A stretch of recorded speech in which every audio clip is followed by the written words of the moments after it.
తాకట్లో ఉన్న బంగారాన్ని విడిపించి ఆ రోజున మార్కెట్ ధర కట్టి మిగిలిన డబ్బును మీకు అందిస్తుంది కొమ్మూరి గోల్డ్.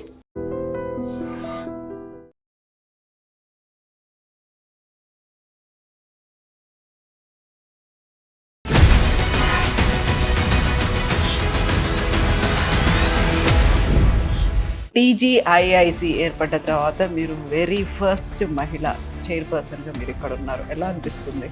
చాలా గర్వంగా ఉంది. ఎందుకంటే నెక్స్ట్ మిమ్మల్ని మేము ఎమ్మెల్యేగా చూడబోతున్నాం అనేది జగ్గారెడ్డి గారు చాలా గట్టిగా గర్వంగా చెప్తున్నారు. అవునవును, ఎందుకంటే ఆయనకి మొన్న ఓడిపోవడంతో అనిపించింది ఏంటంటే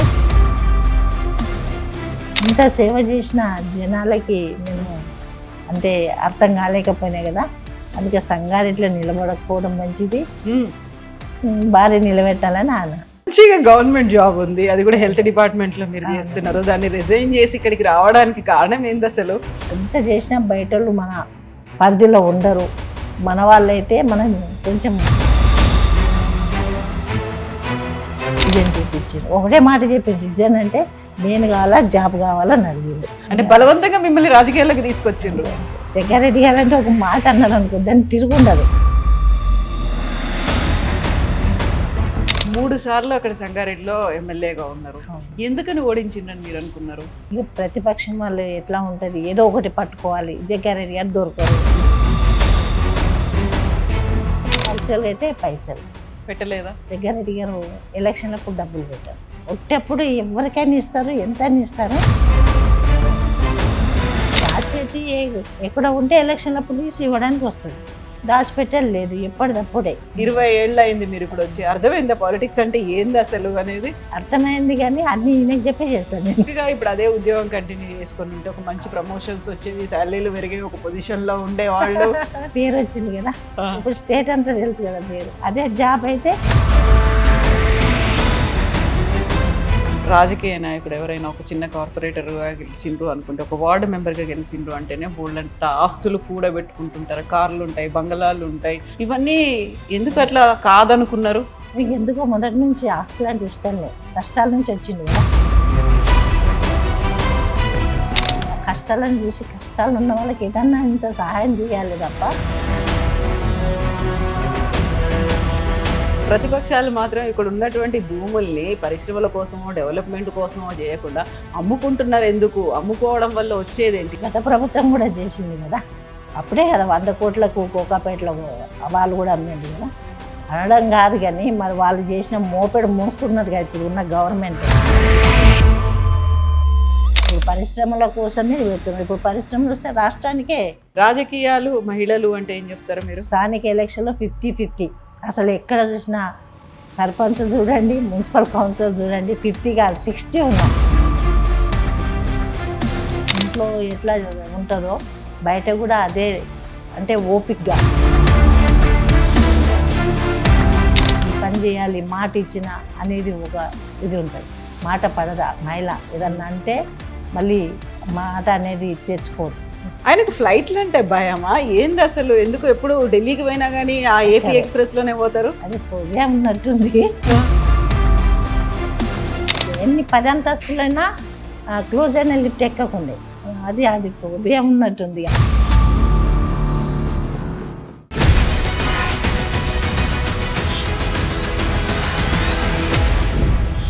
నమస్తే, welcome to I dream inside politics with Kavitha. మనతో పాటుగా ఉన్నారు Telangana industrial infrastructure corporation limited chairperson Nirmala Jaggareddy గారు. హలో అమ్మా, నమస్తే.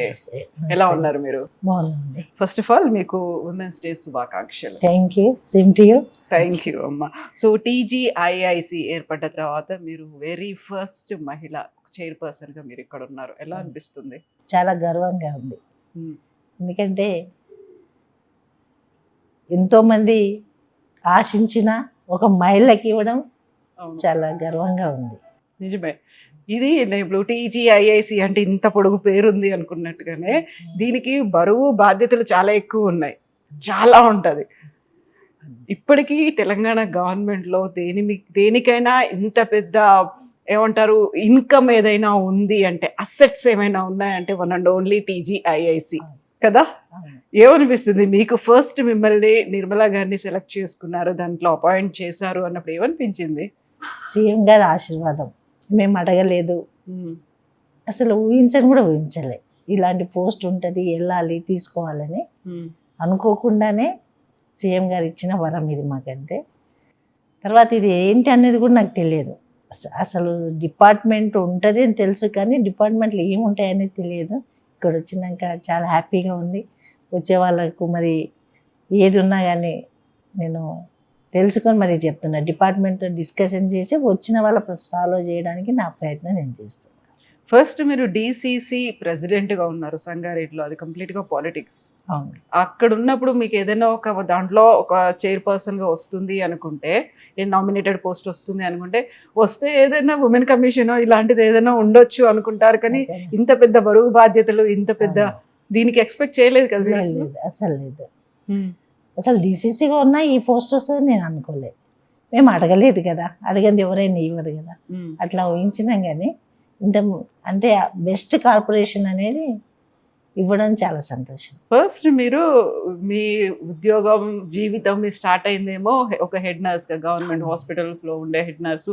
అక్కడ నుంచి రాజీనామా చేసిండ్రు, ఇక్కడికి వచ్చిండ్రు, ఆ తర్వాత మళ్ళీ డిసిసి అయినరు, ఓకే. తర్వాత మళ్ళీ మీరు టీజీఐఐసికి చైర్పర్సన్ అయినరు. నెక్స్ట్ మిమ్మల్ని మేము ఎమ్మెల్యేగా చూడబోతున్నాం అనేది జగ్గారెడ్డి గారు చాలా గట్టిగా గర్వంగా చెప్తున్నారు. అవునవును. ఎందుకంటే ఆయనకి మొన్న ఓడిపోవడంతో అనిపించింది ఏంటంటే, సంగారెడ్డిలో ఇంత పని చేసిన, ఇంత సేవ చేసిన జనాలకి నేను అంటే అర్థం కాలేకపోయినా కదా. అందుకే సంగారెడ్డిలో నిలబడకపోవడం మంచిది, భార్య నిలబెట్టాలని ఆయన ఆలోచన. నేనేమనుకుంటున్నా అంటే ఆయన సెన్స్ చెప్పిందేమో నెక్స్ట్ ఆ మహిళకు వస్తుందేమో అని, అట్లానే నాకు ప్రపోజల్ చేస్తున్నారేమో అని అనుకుంటున్నా. మంచిగా గవర్నమెంట్ జాబ్ ఉంది, అది కూడా హెల్త్ డిపార్ట్మెంట్ లో మీరు చేస్తున్నారు. దాన్ని రిజైన్ చేసి ఇక్కడికి రావడానికి కారణం ఏంది అసలు? కారణం ఏంటంటే పొలిటికల్ ఏముంటుంది, ఎవరినైనా మంచిగా చేయాలి అని అనుకుంటే వాళ్ళ తర్వాత చేయిస్తుండ్రు. అట్లా 2-3 సంఘటనలు జగ్గారెడ్డికి ఎదురైనాయి. అప్పుడు ఆలోచన చేసింది, ఓహో ఎంత చేసినా బయట వాళ్ళు మన పరిధిలో ఉండరు, మన వాళ్ళైతే మనం కొంచెం చెప్పినట్టు వింటారు, ఏదైనా చేసినా కొంచెం ధైర్యంగా చేయొచ్చు అనే ఉద్దేశంతో రిజైన్ చేయించారు. ఒకటే మాట చెప్పిండు, రిజైన్ అంటే నేను కావాలా జాబ్ కావాలని అడిగిండు. ఇంకా నాకు ఆప్షన్ లేదు ఇక. ఎందుకంత తీవ్రంగా చెప్పారు నేను కావాలా జాబ్ కావాలా? మరి అక్కడ చెప్పిందేమో రాజకీయాల గురించి. పొలిటికల్ నాకు ఇష్టం ఉండదు, నువ్వు చేస్తున్నావు సంతోషం అని చెప్పిన. ఇంకా లాస్ట్కి ఒకటే ఒక మాట, నేనా జాబ్ అనేసరికి జాబ్ వదిలేసేసి, నేను చెప్పిన మాట వింటావా వినవా అది అనడానికి ఇట్లా చెప్పిండ్రు అంతేనా? డైరెక్ట్ గా అనకుండా నేను కావాలా, నీకు ఇష్టం ఏదైతే అది చేసుకో అని చెప్పిండు. అంటే బలవంతంగా మిమ్మల్ని రాజకీయాల్లోకి తీసుకొచ్చిండ్రు అంతే అంతే. మీ అంతా మీరు అనుకోలేదు అసలు నాకు ఇష్టం లేదని చెప్పేసిన. చెప్పగానే ఆ మాట అన్నాను, నేను కావాలా జాబ్ కావాలనేసరికి ఇది ఎక్కడో వెళ్ళిపోతుంది, మళ్ళీ ఇబ్బంది అవుతుంది. జగ్గారెడ్డి గారు అంటే ఒక మాట అన్నారు అనుకో, దానికి తిరుగుండదు. అనే ఒక పేరు ఉంటుంది, ఏదైనా దానికి ఇదే చెప్పిపోతారు. మంచిగా చెడ తర్వాత మాట ఇచ్చిందంటే అది చేయాల్సిందే. ఎవరినైనా ఎదిరిస్తారు, కాంగ్రెస్ అయినా అధిష్టానాన్ని అయినా ఎవరినైనా. అంటే ఏదన్నా ఉంటేనే అనవసరంగా అది ఉండదు. ఆయన మనసులో అనిపిస్తే తప్పు జరుగుతుంది అని ఆయన మనసులో అనిపిస్తే దానికి ఇది ఏదైనా కానీ సాధించాలి, ఈ సమాజానికి మంచి జరగాలని ఆలోచన చేస్తారంటే. ఏదున్నా ఎంత కుండ బద్దలు కొట్టినట్టు గట్టిగా మాట్లాడతారో, ఎంత రెబల్ లాగా అవుతారో అంత మొండి, అనుకున్న పనులు చేయించుకుంటారు. 3 సార్లు అక్కడ సంగారెడ్డిలో ఎమ్మెల్యేగా ఉన్నారు. ఎందుకని ఓడించిందని మీరు అనుకున్నారు? ఇక ప్రతిపక్షం వాళ్ళు ఎట్లా ఉంటది, ఏదో ఒకటి పట్టుకోవాలి, జగ్గారెడ్డి గారు దొరకరు, జగ్గారెడ్డి ఫోన్ ఉండదు అని అదొకటి. యాక్చువల్గా అయితే పైసలు డబ్బే ఈసారి అయితే పెట్టలేదా? జగ్గారెడ్డి గారు ఎలక్షన్లప్పుడు డబ్బులు పెట్టారు. ఒట్టప్పుడు ఎవరికైనా ఇస్తారు, ఎంతైనా ఇస్తారు, కానీ ఎలక్షన్ల అప్పుడు అయితే దాచిపెట్టారు కదా. మెయిన్ దాచిపెట్టి ఎక్కడ ఉంటే ఎలక్షన్లప్పుడు తీసి ఇవ్వడానికి వస్తుంది, దాచిపెట్టే లేదు ఎప్పటిదప్పుడే. కాబట్టి ఎలక్షన్లో డబ్బులు పంచకపోవడము ఈసారి మెయిన్ కాదు. ఎప్పుడు పంచరు, ఈసారి మెయిన్ అక్కడి నుంచి డబ్బులు రావడంతో ప్రజల్లో మరి ఇక తీసుకున్నాం కదా అని నీతి నిజాయితీ ఓటేసినట్టు డబ్బులు తీసుకున్నందుకు. ఇప్పుడు బాధపడుతున్నారు, కానీ లాభం లేదు కదా. కానీ మీరు అన్నట్టుగా 3 టర్మ్స్ ఉన్నారంటే 15 ఏళ్ల పాటు ఉన్నారు. ఆ తర్వాత ఎప్పుడు ఎవరు ఎక్కడ కనిపించినా మాకు ఈ మధ్యన కూడా విజువల్స్ లో కనిపించినాయి ఏంటంటే చెప్పులు కుట్టుకునే వాళ్ళకు కూడా 50,000 ఇచ్చిండ్రు అప్పటికప్పుడు. అట్లా వాళ్ళు ఎవరు గుర్తు పెట్టుకోలేదా మరి? ఎట్లా ఎందుకు కూడా ఇచ్చిండ్రు అట్లా? అంటే గుర్తు పెట్టుకున్నా ఎట్లా ఉంటుంది అంటే వాళ్ళు ప్రతిపక్షం వల్ల ఎట్లా మైండ్ గేమ్ ఆడిండ్రు. జగ్గారెడ్డి గారు దొరుకుతారా, ఫోన్లో దొరుకుతారా, మేము ఉంటాం కదా అంటే నెక్స్ట్ కూడా ఆ గవర్నమెంట్ వస్తుందనే క్రియేట్ చేసి ప్రజల్లో తీసుకెళ్ళిండ్రు. కొంచెం భయభ్రాంతులు కూడా పెట్టిండ్రు, అది కూడా ఉంది. పొట్టిగా డబ్బులకే కాకుండా భయభ్రాంతులు చెప్పేసరికి అప్పుడు ఆ గవర్నమెంట్ ఉంది కాబట్టి యంత్రాంగం కూడా వాళ్ళు చెప్పిందే విన్నది, మేము చెప్పింది వినలేదు. అందుకనే కొంచెం తేడా వచ్చేసింది. బట్ ఆయన ఇప్పుడు సీరియస్గా ఒక అనౌన్స్మెంట్ చేసిండ్రు, నేను ఈసారి కంటెస్ట్ చెయ్యను, ఇంకో 10 ఏళ్ళు నేను అందుబాటులో ఉండను, నా బదులు మా సతీమణి నిర్మల కంటెస్ట్ చేస్తున్నారు అనే ఒక మాట. అంటే అందుబాటులో ఉన్నాను కాదు, రాజకీయాల్లో సంగారెడ్డిలో ఉంటా, ప్రజాసేవ చేసుకుంటా, పొలిటికల్ మాత్రం ఆవిడని వస్తానని చెప్పడం జరిగింది. ఎందుకంటే ఆయనకు ఈ ఓట్లు అడగడం అనేదే ఇష్టం ఉండదు. అది ఆయనకు. మరి మీకు ప్రచారానికి రావాలి కదా ఆయన. మొన్న మున్సిపల్ ప్రచారం చేసినట్టే చేస్తారు, ఓటు అడగరు. బాగున్నారా, మంచిగా ఉన్నారా, అట్లా రోడ్డు మీద పోతుంటేనే పలకరిస్తేనే ప్రజల్లో అది విచిత్రమే ఉంటుంది అసలు. ఈయన ఏడ కూర్చున్నా, ఏడిలో పడ్డా, ఎక్కడ పోయినా ప్రజల్లో ఆ భావన ఉంటుంది. జగ్గారెడ్డి మన జగ్గారెడ్డి మన ఇంటి వ్యక్తి లాగానే అట్లా మైండ్లో ఉంటుంది వాళ్ళకి. కాబట్టి చూస్తే చాలు ఆయన మనసులో ఏముందో ప్రజలకు తెలుసు. మొన్న ఎలక్షన్లో 3-4 రోజులు డబ్బులు పంచుతున్నారని తెలియగానే ఎవరో అంటారు కదా, సరే మీరు ఇవ్వరు కానీ వాళ్ళు ఇస్తే మీరు వద్దంటున్నాము, ఏం బాగుంటుంది, ఇస్తున్నా తీసుకుంటాము, సరేలే మన మీద వాళ్ళ మీద కడుపు కొట్టినట్టు అవుతుంది, వదిలేసేయండి అని నేను చెప్పేసాను. అందుకనే ఇక ఓడిపోవడానికి ముఖ్య కారణం. సరే, వాళ్ళకి ఏదో డబ్బులు వస్తున్నాయిలే అనుకుంటా, మరి మీకు కావాల్సిన ఓట్లు కదా, అక్కడ ఓట్లు పడాలి కదా. ఇక వాళ్ళ మనసులో ఏదంటే అది చేస్తారు కదా, మనం వద్దన్నా డబ్బులు ఆపలేము. ఇక వాళ్ళ మనసులో ఏదుంటే అది చేస్తారు, వదిలేసింది అని చెప్పేసి కార్యకర్తలు కానీ ఎవరు అడిగినా అదే చెప్పేసి. సో మిమ్మల్ని బలవంతంగా ఉద్యోగానికి రాజీనామా చేయించిండ్రు, బలవంతంగా కాంగ్రెస్ పార్టీలోకి తీసుకొచ్చిండ్రు, అనుకోకుండా మీరు డిసిసి ప్రెసిడెంట్ అయినరు.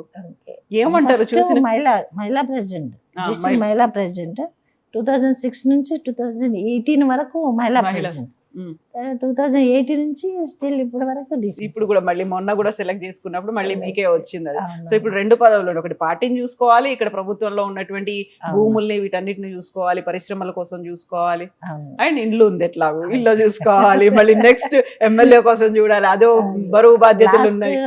టైం నేను కౌన్సిలర్ కూడా, వార్డు కౌన్సిలర్ నేనే.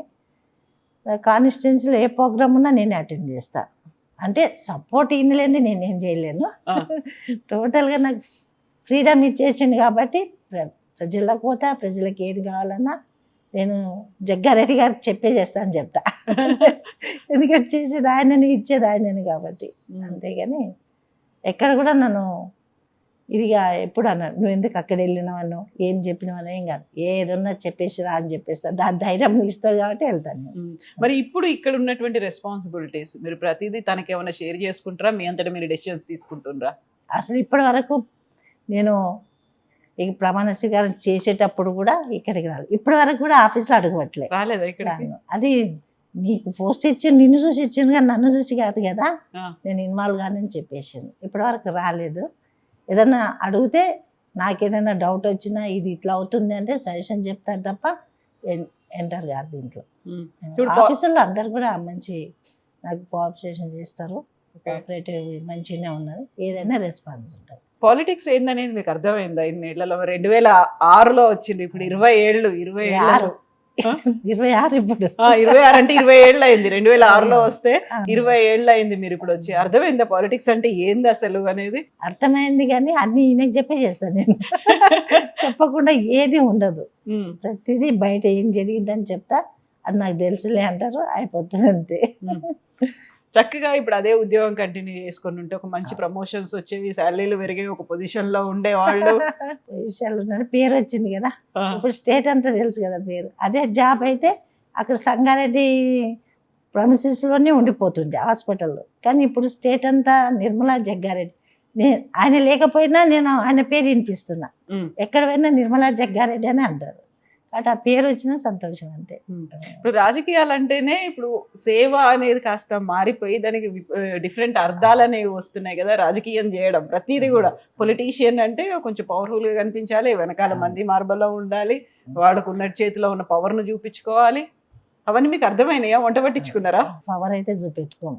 ఎక్కడ కూడా ఆర్డర్ వేసి ఇప్పుడు గవర్నమెంట్ ఉంది కదా, గవర్నమెంట్ ఉన్నా మేము యంత్రాంగాన్ని కానీ ఎక్కడ కూడా మేము ఆర్డర్ చేయము.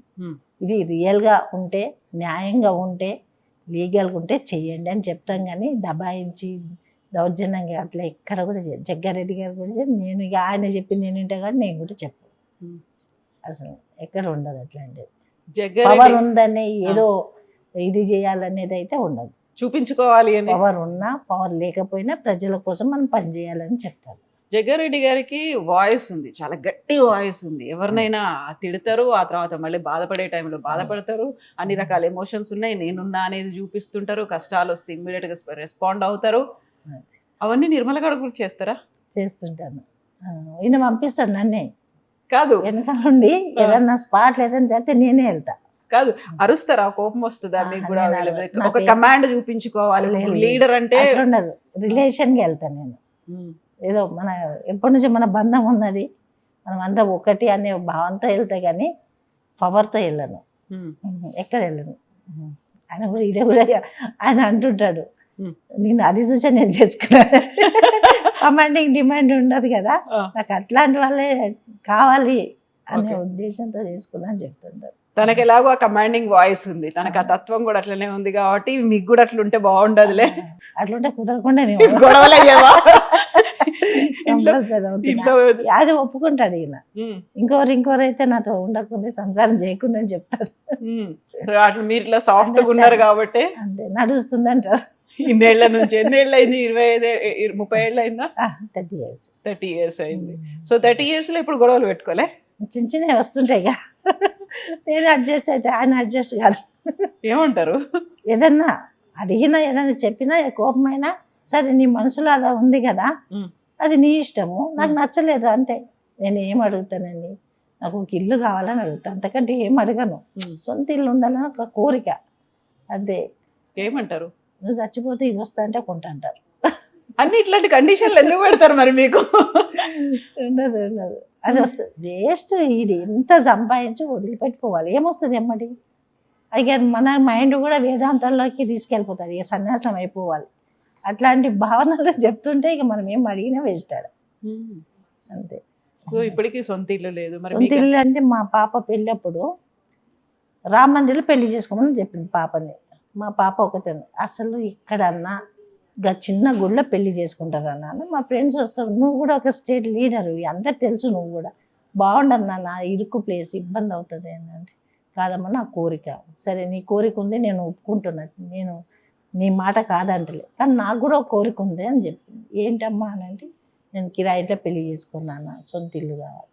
ఈ 20 రోజుల పెళ్ళి ఉన్నప్పుడు మేమున్న చిన్న ఇల్లు, చిన్న రేకుల ఇల్లు, అది కొన్నాను మొన్న ఒక 6 months బ్యాక్ అనుకో. ఈయన ఒక కౌన్సిలర్గా చేసిండ్రు, చైర్మన్గా చేసిండ్రు, 3 సార్లు ఎమ్మెల్యే చేసిండ్రు, 3 సార్లు ఎమ్మెల్యే, ఒకసారి విప్ కూడా చేసిండ్రు. మేము పిల్లలు అడిగినా నేను అడిగినా నో చాయిస్. నాకు కోరికలు అంటే నాకు ఇష్టం ఉండదు, ఏ తెచ్చుకోవాలి ఏముండదని అంటారు. అందుకే మొన్న ఎంత తృప్తిగా ఉన్నా అంటే నిజంగా మంచి నిద్రపోతున్నా, ఈ సొంత ఇల్లు అయ్యింది నాకు ఈ జన్మకి అని. కనీసం బిడ్డ కోరిక మేరకన్నా వచ్చింది. ఆమె ఒకటే చెప్పింది, నేను వెళ్ళిన తర్వాత అమ్మ మాట వినవు నాన్న, అందుకనే ఈ డిమాండ్ పెడుతున్నా అని చెప్పింది. మీ అబ్బాయి ఉన్నాడు, మరి మా అబ్బాయి ఏం అడగరా? చాలా భయం వాళ్ళ నాన్నంటే.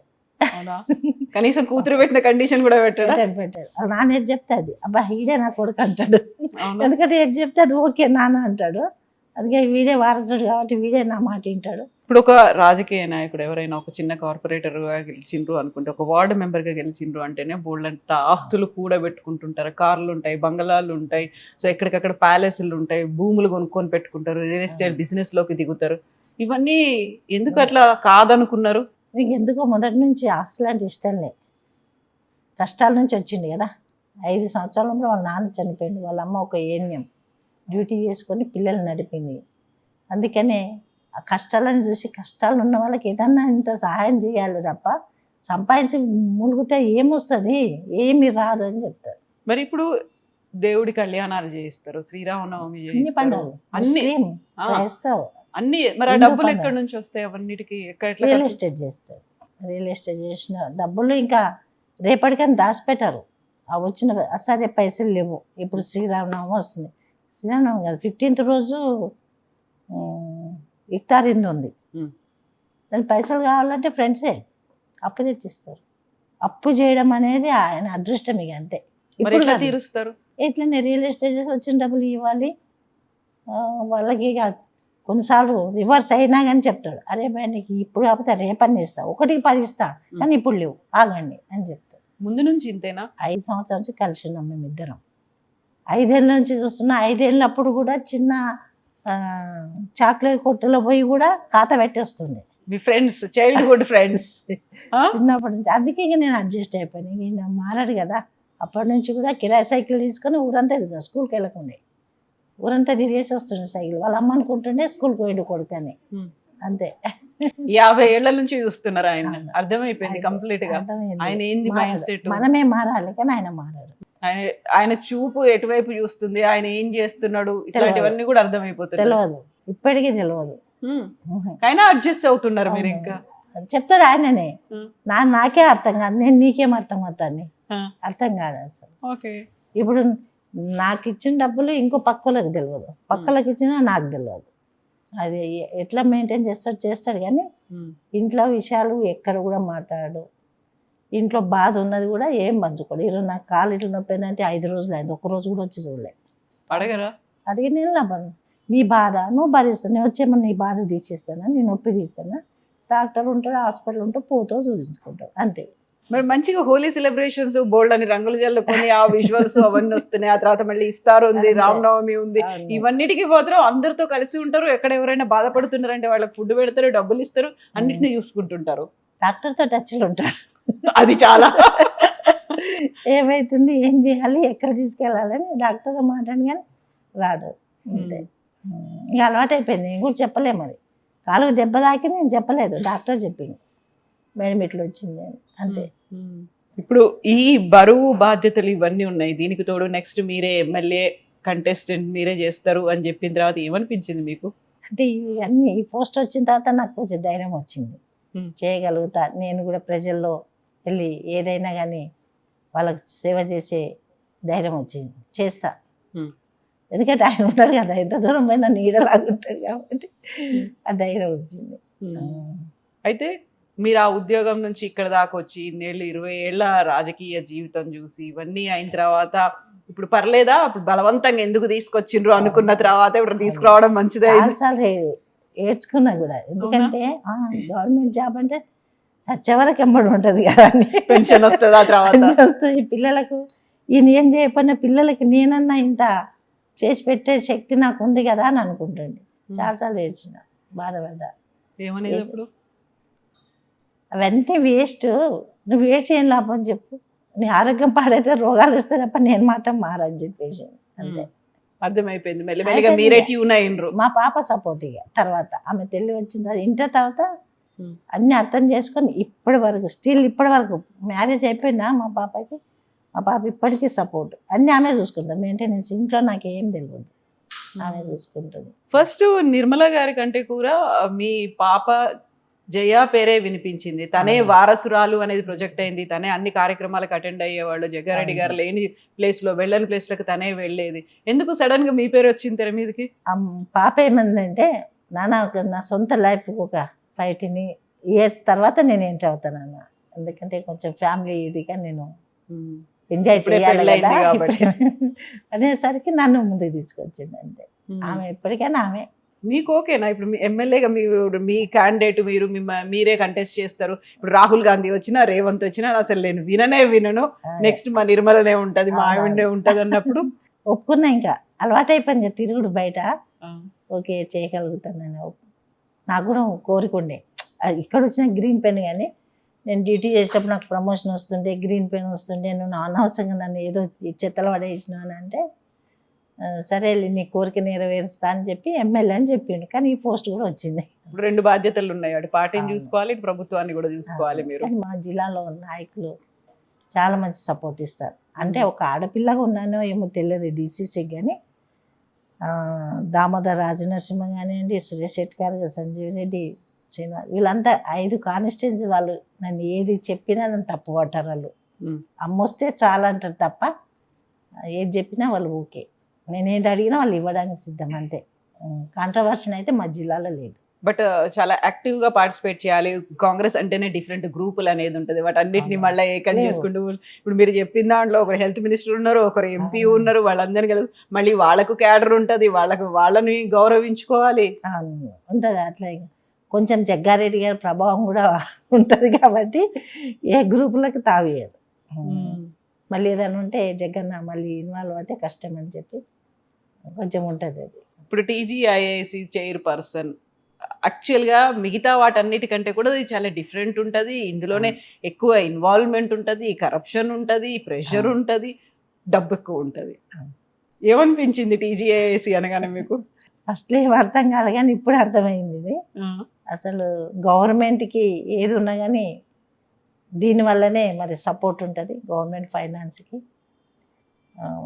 ఇప్పుడు ఏ మినిస్టర్ కానివ్వండి, సీఎం కానివ్వండి, ఏదున్నా వాళ్ళు కూడా, నాకు కూడా ఏదైనా ఉంటే డౌట్ ఉంటే కూడా వాళ్ళు కూడా చెప్తుంటారు, ధైర్యం ఇస్తుంటారు.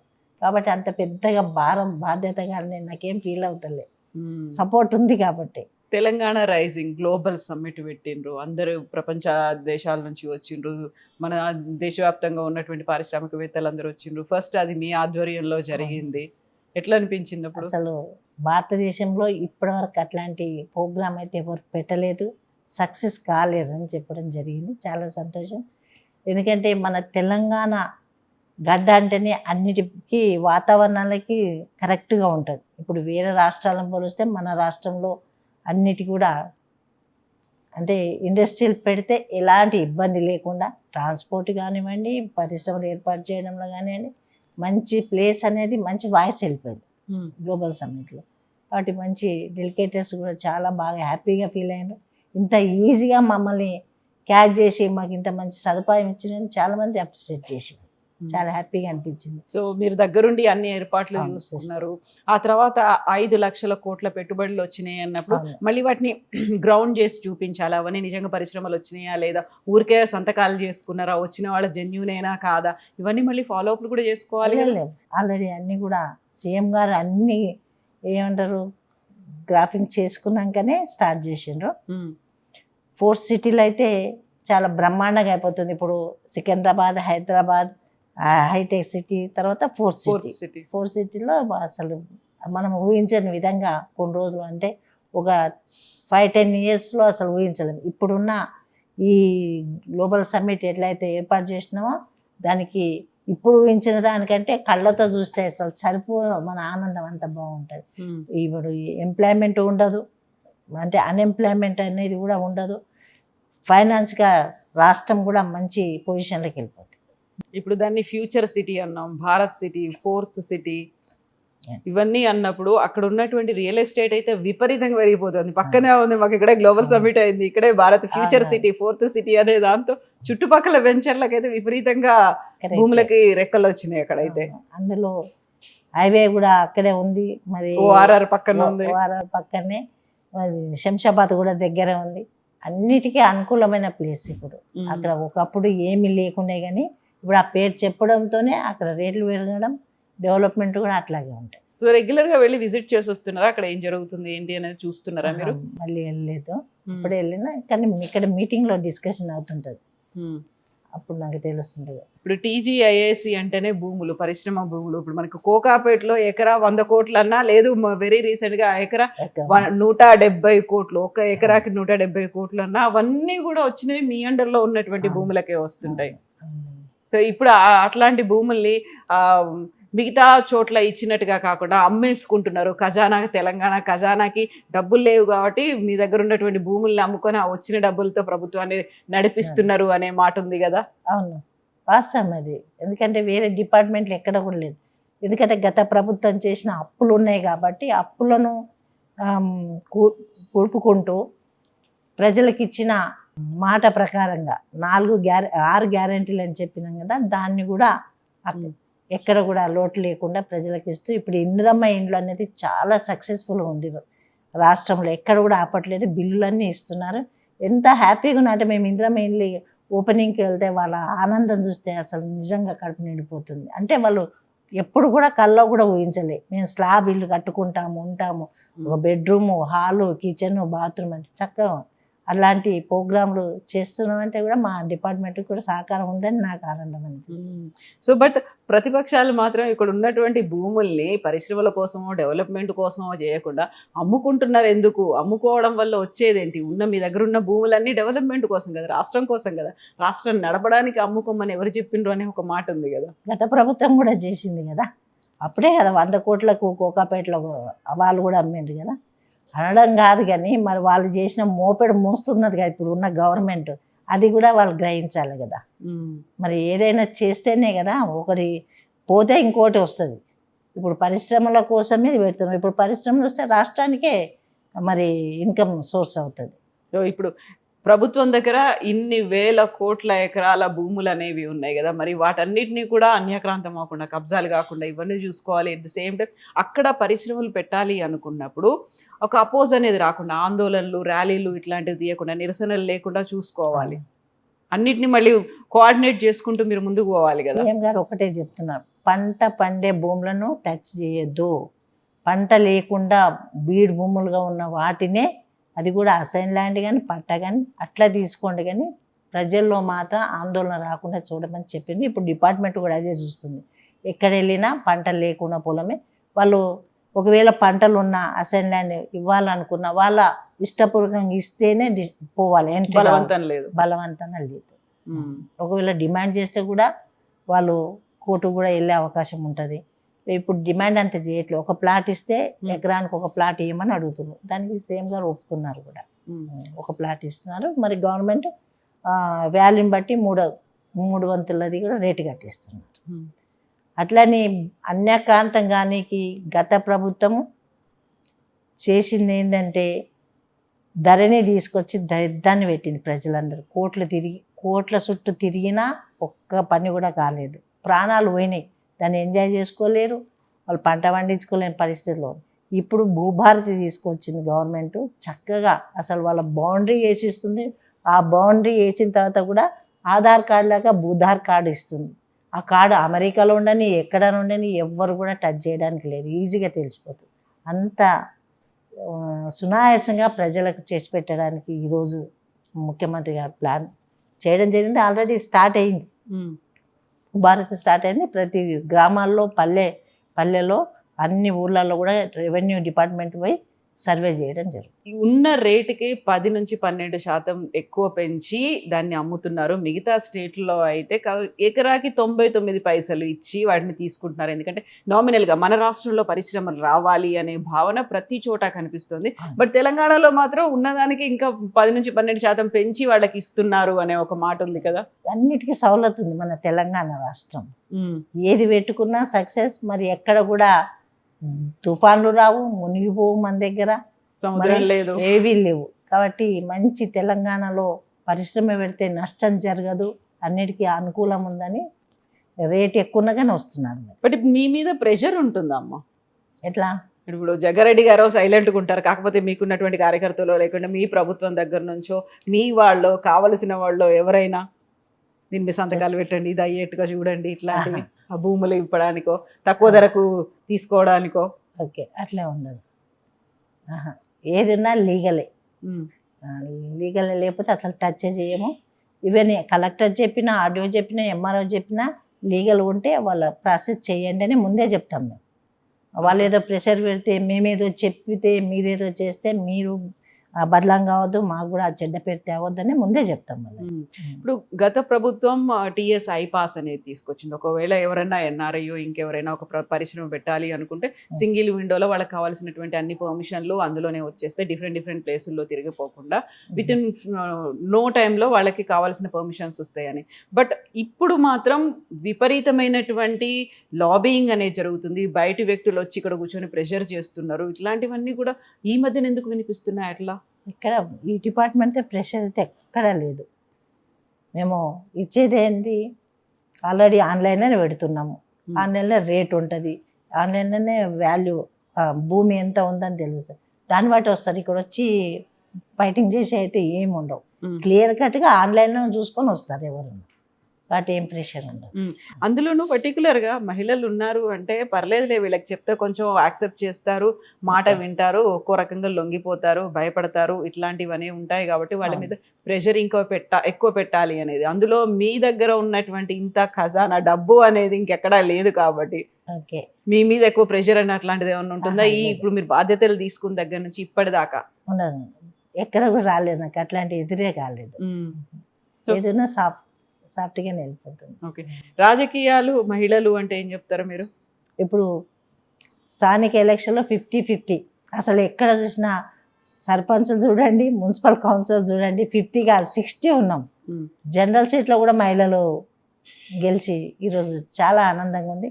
ఎందుకంటే మహిళలు అన్ని కష్టాలు సుఖాలు అన్నీ తెలుసు. ఇంట్లో ఎట్లా ఉంటుందో బయట కూడా అదే, అంటే ఓపిక్గా ఇంట్లో ఏది లేకున్నా ఏది ఉన్నా ఎట్లా అడ్జస్ట్మెంట్ చేయాలి, ఎట్లా దాన్ని మనం పైకి రావాలి అన్న ఆలోచన ఎట్లా చేస్తారు. ఇప్పుడు బయట కూడా మహిళ వచ్చి అదే ఆలోచన చేస్తారు. ఇప్పుడు వార్డ్ మెంబర్ కౌన్సిలర్ ఉన్నా అనుకోండి, కౌన్సిలర్గా నేను ఏం చేయాలి, ఈ పని చేయాలి, మాట ఇచ్చిన అనేది ఒక ఇది ఉంటుంది. మాట పడదా మహిళ ఏదన్నా అంటే మళ్ళీ మాట అనేది తెచ్చుకోదు. కాబట్టి చాలా రాష్ట్రంలో నాకు చాలా మంచిగా అనిపించింది. కౌన్సిలర్ కాదు, చైర్మన్లు కూడా చాలా మంది ఈసారి మహిళలే చైర్మన్ చాలా మంది ఉన్నారు. మరి సీఎం గారు కూడా చెప్పారు, ప్రతి మహిళను కోటీశ్వరాలు కావడానికి ఇవే కారణాలు. పదవులు ఇవ్వడం, వాళ్ళకి గ్రూపులలో అన్నీ కూడా సౌకర్యాలు కల్పించడం, ఒక ప్రోత్సాహం. మహిళలకి ఇప్పుడు ఫ్రీ బస్ ఇచ్చి ఎంత హ్యాపీగా ఉన్నారండి. ఎవరో ఏదో చెప్తున్నారు, ఏమని గొడవలు అవుతున్నాయంటే అందరికి అవసరం పోతున్నారు, బిజినెస్ చేసుకుంటున్నారు, రకరకాల ఎంజాయ్ చేస్తున్నారు. కాబట్టి ఈరోజు మహిళల స్వేచ్ఛ ఇవ్వడంతోనే మంచి ఆనందంగా ఉన్నారు నిజంగా. ఇప్పుడు సరికొత్తగా ఈ రోజు కూడా అనౌన్స్ చేశారు కవిత, 2 నెలల్లోనే నేను ఒక కొత్త పార్టీ పెట్టబోతున్నాను అనేది. ఏమంటారు తనకి? ఇది మన స్వతంత్ర భారతదేశం, పార్టీలు మారవచ్చు, కొత్త పార్టీలు పెట్టవచ్చు, ఎవరి ఆలోచన వాళ్ళు పోవచ్చు, కానీ తప్పు పట్టడానికి లేదు. ఎవరి ఇది వాళ్ళకు ఉంటుంది. ఇక అది రాత, ఎవరు రాత వాళ్ళకి అదృష్టం కలిసి వస్తే కావచ్చు, చెప్పలేము. దాని ముఖ్యమంత్రి కూడా అవుతాను అంటున్నారు కదా. అదే రాతలో ఉంటే అవుతారేమో, ఎవరు కూడా ఊహించాం కదా ఏదైనా. మరి వాళ్ళు ఆలోచన ప్రకారం వాళ్ళు పోతుండొచ్చు, అంతేగాని దాన్ని తప్పు పట్టడం లేదు కదా. పెట్టడానికి మనమేం ఆబ్జెక్షన్ చేయడానికి లేదు కదా, స్వేచ్ఛ మన భారతదేశం కాబట్టి పెట్టుకోవచ్చు, దానికి ఏమో మనం చెప్పడానికి లేదు. తెలంగాణ రాష్ట్రానికి తొలి మహిళా సీఎం అవుతారు అనేది ఒక ఆల్రెడీ క్యాంపెయిన్ కూడా మొదలైపోయింది. తను కూడా అదే చెప్పారు, వచ్చిన తర్వాత తను సీఎం అయిన తర్వాత ఎవరెవరు ఏం చేశారనేది మొత్తం అంతా లెక్క చెప్తాను. ఎవరు లెక్క చెప్పినా ఎవరు చెప్పినా పబ్లిక్లో ఈరోజు ఏది కూడా దాచిపెట్టుకోవడానికి లేదు, నిమిషంలో వెళ్ళిపోతుంది. సోషల్ మీడియా కానీ టీవీ కానీ మీలాంటి వాళ్ళే అన్నీ కూడా బయట పెడుతున్నారు. కాబట్టి లెక్క పెట్టడం అనేది అది అంత అనొద్దు. అది లెక్కలు పెట్టడం అంటే ఏదైనా సాధ్యం కాదు కదా, ఎవరినో ఏదో బురద జల్లడం కాదు కదా. న్యాయం న్యాయమే, ధర్మం ధర్మంగానే ఉండాలి. మరి తను అరెస్ట్ అయ్యి 6 నెలలు జైల్లో ఉండొచ్చిండ్రు, ఆ తర్వాత పార్టీ నుంచి బయటకు వచ్చిండ్రు, సస్పెండ్ చేసిండ్రు. ఇప్పుడు మళ్ళీ తను ఫైట్ చేస్తుంది, పోరాటాలు చేస్తూ ఉంది. అవును, మళ్ళీ క్లీన్ చిట్ అనేది ఒకటి వచ్చింది. అవును, అయితే అది చట్టంతో మనం ఏది ఉండదు కదా. చట్టం పని చట్టం చేసింది, తన పని తను చేసుకుంటుంది అంతే. ఇప్పుడు రాజకీయాలకి సంబంధించి మళ్ళీ నెక్స్ట్ 33% రిజర్వేషన్ వస్తుంది అనుకున్నప్పుడు అన్ని స్థానాల్లో కూడా మహిళలకి అనేది అక్కడ ఇప్పటిదాకా ఉన్న దాంట్లో కూడా మహిళల వెనకాల వాళ్ళ భర్తలు ఉంటారు, లేకుంటే మహిళల వెనకాల వాళ్ళ అన్నదమ్ములు ఎవరో ఉంటారు, మహిళ వెనకాల ఒక తండ్రి ఉంటాడు, మహిళ కేవలం ఒక రబ్బర్ స్టాంప్ లాగే ఉంటది అనేది ఒకటి ఉంది కదా. సో వాళ్ళు ఎట్లా పవర్ఫుల్ గా అవ్వాలంటారు మీరు? అంటే ఇప్పటి వరకు ఒక కట్టుబాటులో ఉన్నాం కదా, ఈ 4 గోడల మధ్య ఉండే, నువ్వు బయటికి రావద్దు, ఎవరితో మాట్లాడదు, అది మనకు అలవాటు అయిపోయింది, మన బ్లడ్లో కూడా ఉండిపోయింది. మహిళల్లో భయం అనేది తప్పకుండా ఉంది. కాబట్టి ఇప్పుడిప్పుడే అన్ని రంగాల్లో వస్తున్నారు మహిళలు, చదువులో ఉన్నారు, రాజకీయాల్లో ఉన్నారు, మరి ఏ రంగంలో అయినా కానీ మహిళలు మరి ఇప్పుడు ఫ్రీకి వెళ్ళగలుగుతున్నారు. ఇప్పుడు అప్పటంతా ఇప్పుడు 20 ఏళ్ళు 30 ఏళ్ళ కింద ఉన్న మహిళల్లో ఇప్పుడు చైతన్యం బాగా వచ్చింది. కాబట్టి మహిళలు ఏం తక్కువేం కాదు, వాళ్ళతో పాటు సమానమే. ఆకాశం భూమి ఎంతనో మనం కూడా అంతే అనేది మనకు ఆ శక్తి ఉందని మనకు తెలిసిన మగవాళ్ళు మనల్ని బయటికి రానిలే, మన అంచగొట్టింది. కానీ ఇప్పుడు ఆ తెలివి మనకు వచ్చింది కాబట్టి మేము కూడా మీతో సమానమే అనే విధంగా ఈరోజు బయటికి రావడం జరుగుతుంది. హ్యాపీగా ఉంటుంది మహిళలు. నిజంగా ముఖ్యంగా ఏం కావాలి, మనిషికి పైసే కావాలి. పైస ఉంటేనే ధైర్యం. ఇప్పుడు ఆడవాళ్ళు కూడా పైసలు సంపాదిస్తున్నారు, అన్నిట్లో సమానంగా ఉంటున్నారు. కాబట్టి నేను ఒకటే చెప్తాను మహిళలకి, ఈ మహిళా దినోత్సవం అప్పుడు కూడా చెప్తుంటా, ఆడపిల్లగా పుట్టడమే అదృష్టం అని చెప్తా. ఎందుకంటే ఆడవాళ్ళతోనే అన్ని నడుస్తాయి. ఇప్పుడు రామాయణం నడిచిన ఆడవాళ్ళే, మహాభారతం నడిచిన ఇంట్లో గొడవలైనా ఆడవాళ్ళే. కాబట్టి మంచి అయినా చెడైనా ఆడవాళ్ళదే. కాబట్టి మనలోనే ఉంది పవర్ అని చెప్తా. మరి ఇప్పుడు నిర్మల గారు జగ్గారెడ్డి గారి నీడలో ఉన్నారా, జగ్గారెడ్డి గారి వెంట నడుస్తున్నారా, ఆయన కంటే ముందు వెళ్దామని చూస్తున్నారా, జగ్గారెడ్డి గారు మిమ్మల్ని కంట్రోల్ చేస్తున్నారా? కంట్రోల్ చేయరు, ముందు నడిచినా హ్యాపీగా ఫీల్ అవుతారు. ఎందుకంటే సమాజం కోసం చేస్తున్నాం కదా, ఏదో దాచిపెట్టుకో ముందు మన కోసము అనేది కాకుండా మనకున్న శక్తి, మనకున్న ఆలోచన ప్రజల కోసమే చేయాల్సిన బాధ్యత. కాబట్టి ఆ ఇద్దరం కూడా సేమ్ లైన్లో పోతాం కాబట్టి ఎక్కడ గొడవలు కానీ ఎక్కడ పంచాయతీలు రావు మాకు. ఇండిపెండెంట్ డెసిషన్స్ తీసుకుంటారా మరి మీరు రాజకీయాల్లో? తీసుకోను. మరి రాజకీయాల్లో ఇట్లా ఇండిపెండెంట్ అంటే ఇప్పుడు డిస్టిక్ ఉంటే దామోదర్ గారి సలహా తీసుకుంటా, జిల్లా ఆయన ఇది కాబట్టి. ఇక ఈ కాన్స్టిట్యున్సీ కానీ ఇంకా స్టేట్లో అయితే శ్రీధర్ బాబు గారు ఏది ఉన్నా కానీ అడిగితే ఆయన ఈజీగా చెప్పేస్తా, అమ్మ ఇట్లా ఇది నేను చూసుకుంటాలే నువ్వు అంటాడు అంతే. అక్కడ ఏమైతుందో సమస్య ఉందో దాన్ని తీసుకెళ్ళి వాళ్ళ ముందు పెడతా, ఇక వాళ్ళే పరిష్కారం. ఇక నాకు ఇంకా నాకేం బాధ ఉండదు, బరువు ఉండదు, వాళ్ళు చూసుకుంటారు కదా. ఇక ఒక ప్రతినిధిగా ఉన్నారు మీరు, వాళ్ళకి రిప్రజెంటేటివ్ ఉన్నారు, మీ దగ్గరకు వస్తే మీరు తీసుకెళ్ళి అక్కడ తీసుకెళ్తే అంతే రాయబారంగా నడిపిస్తే. కానీ ఏదో బరువు బాధ్యతలు అయితే వేసుకోండి. ఎందుకంటే పొలిటికల్గా ఏది ఉన్నా కానీ మళ్ళా జగ్గారెడ్డికి ఎక్కడ చెడ్డ పేరు వస్తుందని, ఇప్పటిదాకా మంచి పేరే ఉంది కానీ చెడ్డ పేరు నేను అలాంటి పేరు తేవద్దని ఆలోచన నాకు. సో జగ్గారెడ్డి గారు ఎంత అంటే అంతే మీకు, అంతే ఆయన ఏం చెప్తే అది వింటా, అలవాటు అయిపోయింది. జగ్గారెడ్డి గారికి విపరీతమైన సెంటిమెంట్లు ఉన్నాయి, మీకు ఉన్నాయి అట్లనే? నేను ఎక్కువ సెంటిమెంట్లకు పోను. పూజలు పూజలు చేస్తా కానీ ఆయన అంతగా మరి అంతగా ఇది వెళ్ళను, చెయ్యో ఈ పూజ చేయపు అంటే పోయి చేసేస్తా అంతే. అని కళ్యాణాలు చేస్తారు, ఆ తర్వాత తిరుపతికి సంవత్సరానికి ఒకసారి పోతారు. అసలు నో కటింగ్ నో షేవింగ్. ఒకసారి మేమిద్దరం కూడా నడిచి వెళ్ళినాం, సంగారెడ్డి నుంచి 22 days నడుచుకుంటూ పోయినాం, ఫస్ట్ టైం వెళ్ళాం. ఇట్లా మరి సంవత్సరానికి ఒక్కసారి తిరుపతికి పోయి అప్పటిదాకా నో కటింగ్ నో షేవింగ్ అంటే మీరేమనరా? అసలు ఇన్వాల్వ్ కానీ ఎందుకు అట్లా? ఇప్పుడు ఆ టీషర్ట్లు వేస్తుంది, నాకు ఇష్టం లేదు, అది నా ఇష్టము, నేను నా శరీరం నా ఇష్టం, నువ్వేందంటది ఒప్పుకోరు. ఓకే, అది కూడా కలర్ఫుల్ టీషర్ట్లు ఇవన్నీ. మరి weekend only white and white వేస్తే బాగుంటది అనిపిస్తుందా? అవును అనిపిస్తుంది, ఒక లీడర్ అంటే అట్లా అనిపిస్తుంది కదా, పొలిటీషియన్ అంటే నేను అట్లా చూడాలనుకుంటా, అందుకే అది ఇష్టం లేదు ఎందుకో. ఇక బలవంతం చేసినా వినరు. అంత గడ్డం పెరిగి జుట్టు పెంచి దానికి రబ్బర్ బ్యాండ్ పెట్టి కొప్పేసి ఏమనుకుంటారు మీరు అసలు? అప్పుడేమనిపిస్తుంది? అలవాటు అయిపోయింది కదా చూసేసి, ఇంకేమనిపించదు. చెప్తే వినరు కదా, సరే మనకి ఇట్లా ఇష్టం ఉంది, నాకు ఇట్లా ఉండాలి అంటే అది నా ఇష్టము, నువ్వేంటి నా చెప్పేదాన్ని. అందుకని చెప్పిన వేస్ట్ అని ఇక నేను డిసైడ్ అయిపోయినా. ఆయనకు ఫ్లైట్లు అంటే భయమా ఏంది అసలు? ఎందుకు ఎప్పుడు ఢిల్లీకి పోయినా కానీ ఆ ఏపీ ఎక్స్ప్రెస్ లోనే పోతారు? అది ఫోబియా ఉన్నట్టుంది. అసలు లిఫ్ట్ కూడా ఇప్పుడు క్లోజ్ ఉన్న లిఫ్ట్ ఎక్కకుండా ఈ మధ్యలో ఎక్కుతుంది, అది గ్రిల్స్ ఉంటాయి కదా ఆ లిఫ్ట్ ఎక్కుతుంది. ఎన్ని 10 అంతస్తులైనా క్లోజ్ అయిన లిఫ్ట్ ఎక్కకుండే, అది ఫోబియా ఉన్నట్టుంది. అందరు అదే అంటారు, నిన్ను చూసి అందరు పడతాను, నువ్వు లిఫ్ట్ చూసి ఎందుకు భయపడతావు, ఏరోప్లేన్ అది అది అంతే. ఇక నేను పోదామని చెప్పి మీరు చెయ్యి గట్టిగా పట్టుకొని పోయినా రారా? కవిత గారు, నేను తిరుపతి సిటీ తప్ప నాకు ఏం చూపెట్టలే. ఢిల్లీకి ఫ్లైట్లో పోతా, ట్రైన్లో పోనా 24 గంటలు కూర్చోడంటే విసుగు అసలు. నేను ఫ్లైట్లో పోతా. ఆయన కంప్లీట్ గా ఫుర్సత్తుగా కూర్చుంటారు, అన్ని సెట్ చేసుకుంటారు, పేపర్ పట్టుకుంటారు, కూర్చుంటారు, సంతకాలు పెట్టుకుంటూ కూర్చుంటారు. ఆయనకు అది బాగా అలవాటు అయ్యింది, బుక్స్ పేపర్లు చదువుకుంటూ 24 గంటలు ఏపీ ఎక్స్ప్రెస్. అది అంత ఇబ్బంది ఉంటుంది అది ట్రైన్, కానీ ఆయనకు అలవాటు అయిపోయింది. ఏ ఫ్లైట్ ఎక్కరు కదా, ఎమర్జెన్సీ అనే ఎక్కరు.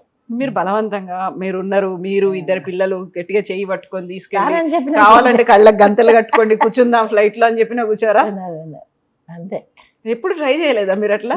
చేసినాం కదా, కుదరదు. ఆయన చెప్పినే వినాలి అంతే, ఇక నువ్వు ఎన్ని చేసినా వేస్ట్. ఇప్పుడు అప్పటికప్పుడు ఎమర్జెన్సీ మీటింగ్ ఏదో ఉంది ఢిల్లీలో అటెండ్ అవ్వాలి అయినా ట్రైన్ ముందే చెప్పేస్తాడు. మరి మీరు అనుకోలేదా మన ఢిల్లీకి పోయినరు పార్టీ పనులు కాబట్టి, తిరుపతికి పోయినరు, షిరిడీకి పోయినరు, ఇంతకు మించి 50 ఏళ్ల నుంచి మీకు తెలుసు, ఎక్కడ తీసుకెళ్ళలేదు. అడగలే? కంప్లైంట్లు లేవా? ఎప్పుడు ఏదో ఒకటి ఉంటుంది, ప్రతి నెల ఒక పండగ ఉంటుంది, ప్రతి నెల ఏదో ఒక ధర్నాలు ఇవే చేస్తుండే కదా, ఏ టైమే లేదు ఆయనకి. ఆయన పోడు, మిమ్మల్ని కూడా తీసుకుపోరు. ఇప్పుడు అసలు పాస్పోర్ట్ కూడా లేదా? మొన్న వచ్చింది, ఇక్కడికి వచ్చినాక పాస్పోర్ట్ వచ్చింది, అంత ముందు లేదు. జగ్గారెడ్డి గారికి కూడా లేదు అసలు. ఇక పాస్పోర్ట్ ఉంది ఆయనకి. ఎప్పుడన్నా స్టాంప్ పడిందా? ఎక్కడికన్నా పోయినరా? ఆహా లేదు, విమానం భయం కాబట్టి ఎక్కడికి వెళ్ళలేదు. ఇక పోరు అసలు. ఇక అవకాశమే లేదు, ఆయన పోయినప్పుడు నేను ఎడుకోవాలి, వెళ్ళలేను. కనీసం పిల్లలన్నీ ఎక్కడన్నా విదేశాల్లో ఉన్నారు అంటే వాళ్ళ కోసమైనా పోయేవాళ్ళు. పిల్లల్ని అసలు ఇండియా తప్ప బయట పంపించని ముందే చెప్పిండు.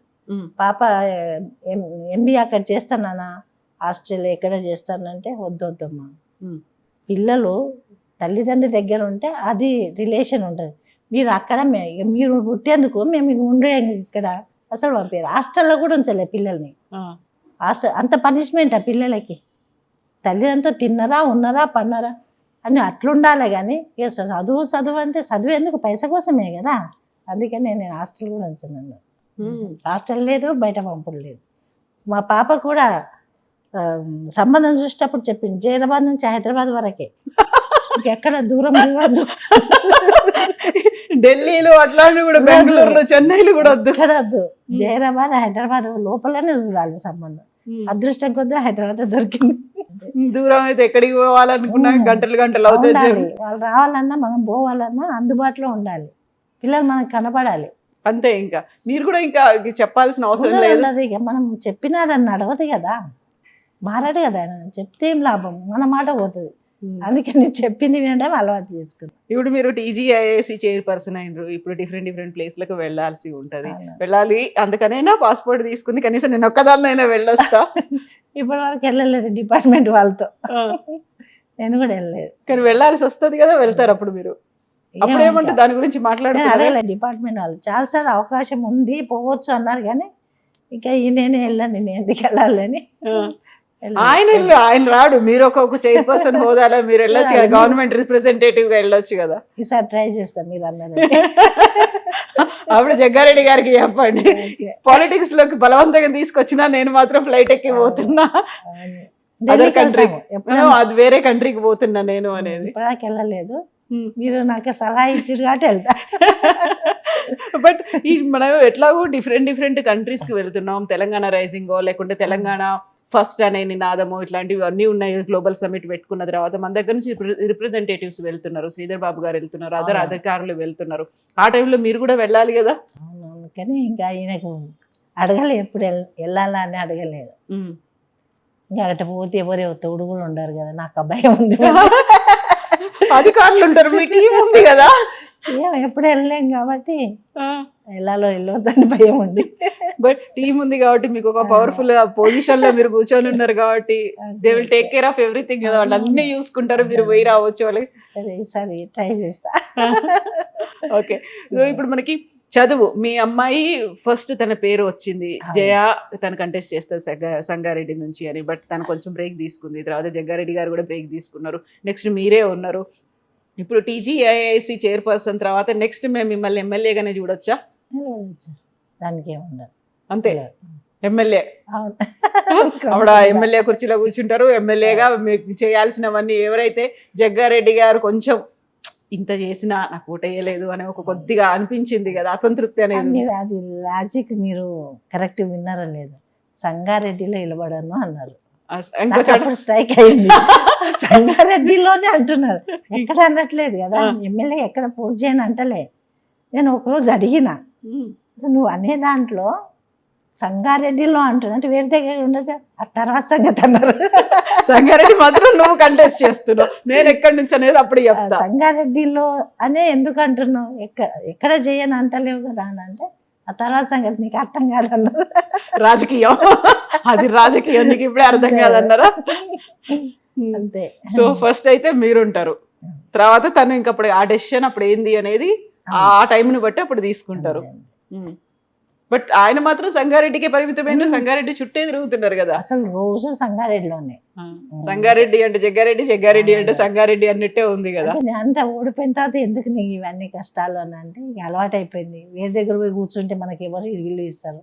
సంగారెడ్డి కాబట్టి అలవాటు అయిపోయింది, ఇక్కడే ఉంటా, పబ్లిక్ వస్తుంటారు, ఇక ఆయన దర్బారీగా అంతే. అది దర్బారు ఆయన చేతికి ఎంత వస్తే అంత ఇచ్చేస్తుంటారు, ప్రతి చోట తిరుగుతుంటారు. మాట ఇస్తుంది అంటే ఇక ఆయన టెన్షన్ పడుతుంటాడు, అదే వీళ్ళకి మాట ఇచ్చినా కదా, ఈ టైం చెప్పినా కదా అని టెన్షన్ పడుతుంది. కానీ మున్సిపల్ ఎన్నికల్లో ఆయన విపరీతంగా బూతులు తిట్టిండ్రు అనేది ఒక పోలీస్ కంప్లైంట్ కూడా పెట్టిండ్రు. అక్కడ రిగ్గింగ్ అవుతుందా ఇంకోటో కానీ ఈయన మాత్రం ఎప్పుడు కనిపించేది ఒక అగ్రెసివ్ గా మాట్లాడతారని తెలుసు, తిడతారని తెలుసు, అరుస్తారని తెలుసు, కానీ బూతులు కూడా తిట్టిండ్రు అనే వీడియోలు వచ్చినాయి బాగా. అవును, ఇక్కడ ఆల్రెడీ 300 ఓట్ల పైననే ఉన్నాయి దొంగ ఓట్లు రిజిస్ట్రేషన్ చేసి.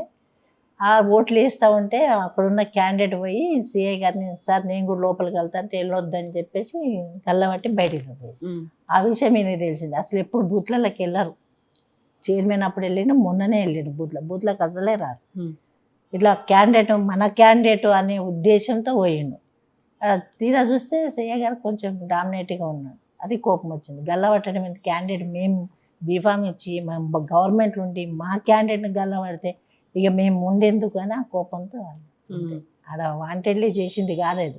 సిఏ గారు ముందు చేసింది కాబట్టి తర్వాత ఆపాలి అనే ఉద్దేశంతో పోయింది. అది రిగ్గింగ్ జరుగుతుంది, అప్పుడు అది ఆపాల్సిందే కదా, ఆ బూత్లో ఓటింగ్ ఆపాలనే కోపంతో.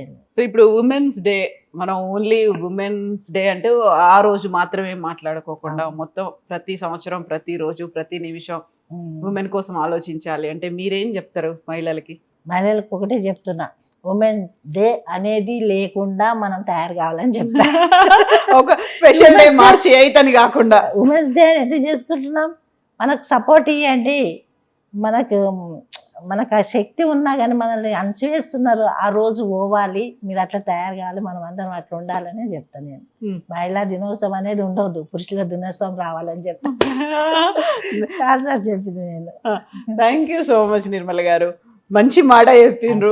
Thank you so much. అట్లాగే మీరు కూడా అట్లనే గట్టిగా వెళ్ళండి, ముందుకు వెళ్ళండి, మంచి లౌడ్ వాయిస్ తో తీసుకొని వెళ్ళండి. మీరు ముందుండాలి, వెనకాల జగ్గారెడ్డి గారు రావాలి అని.